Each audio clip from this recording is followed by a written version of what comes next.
आदरणीय अध्यक्ष जी, जालान साहब ने अपना जो वक्तव्य पढ़ा था उसका आखिरी अंश समयाभाव से रह गया था, लेकिन उन्होंने विशेष रूप से जो शैली की समस्या उठाई थी वही हमारी एक चीज रह जाती है जिसके ऊपर विशेष रूप से हम परिचालकों को गौर करना चाहिए।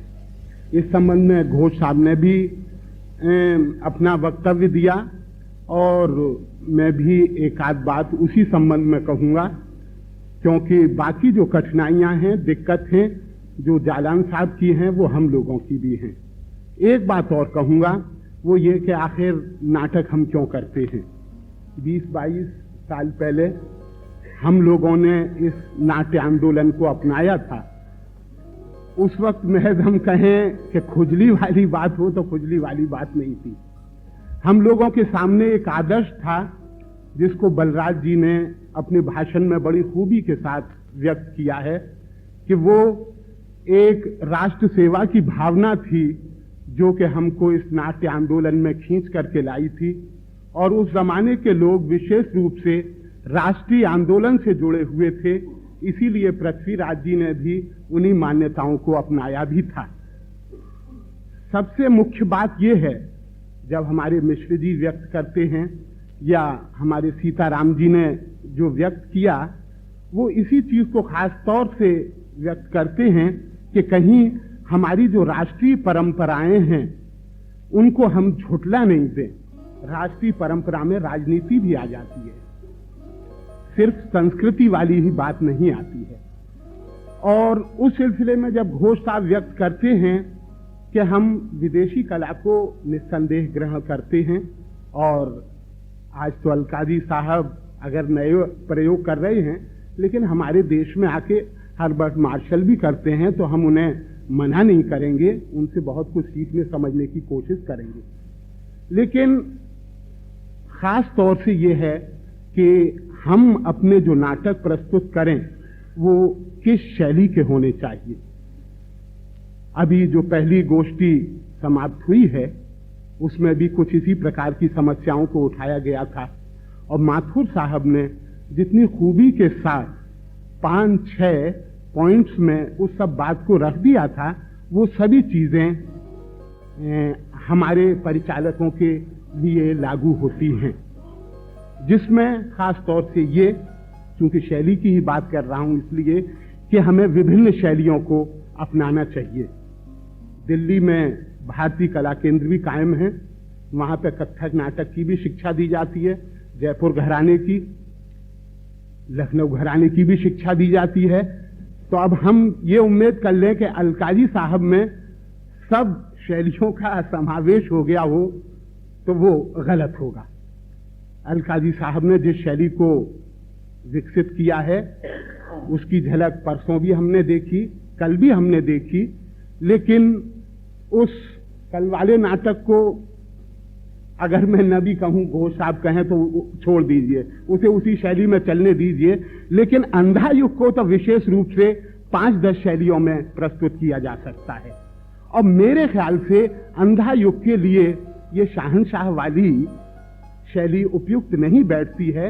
एक ऐसी शैली उपयुक्त बैठती है जिसका संबंध हमारी लोक परंपरा से होना चाहिए। उसमें मोनोटोनस नहीं हो जाएगा, सब मर गए।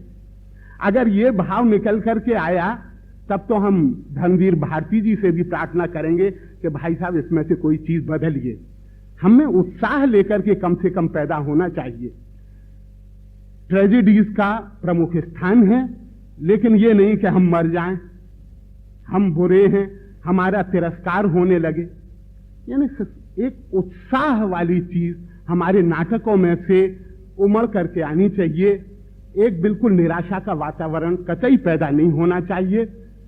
ये सिर्फ हमारे हल्के फुल्के नाटकों के लिए नहीं है।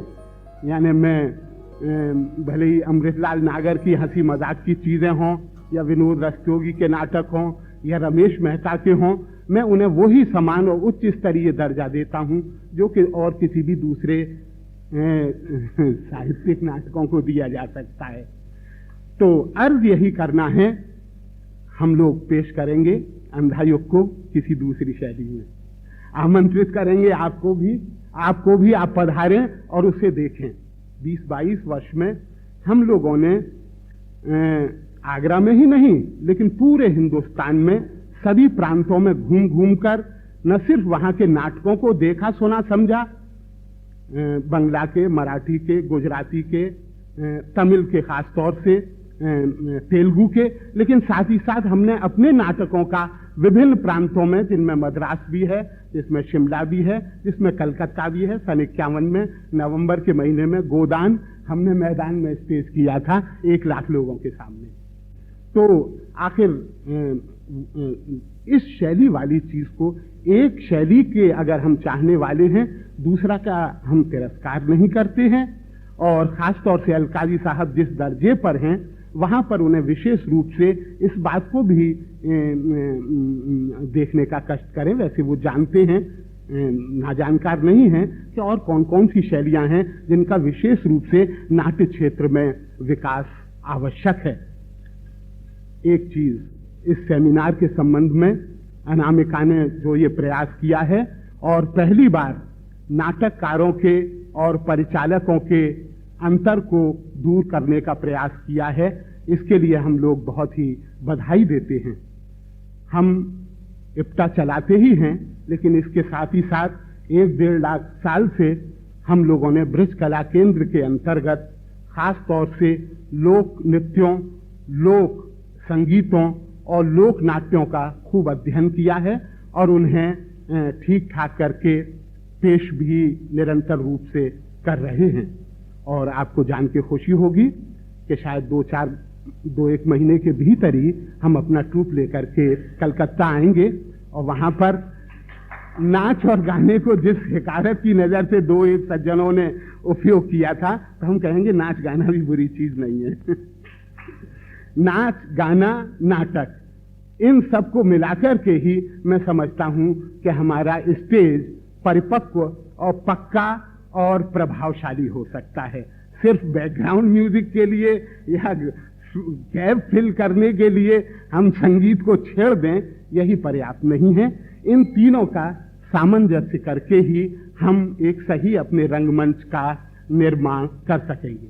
दूसरा, आप लोगों ने यहाँ पर जो गोष्ठी चलाई और इस कार्य को इस सीमा तक ले आए, हमने अभी गत वर्ष हाथरस में अपना एक समारोह किया था। हमने संगीत की, नृत्य की, नाटक की अपनी गोष्ठियां चलाई थी, वहां भी विद्वानों ने भाग लिया था।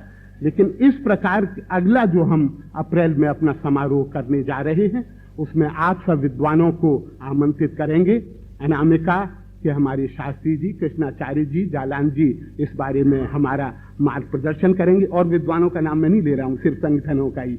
आप लोगों से तो उम्मीद है ही आएंगे ही, उसको आप सफल बनाने में, कामयाब कराने में योग देंगे।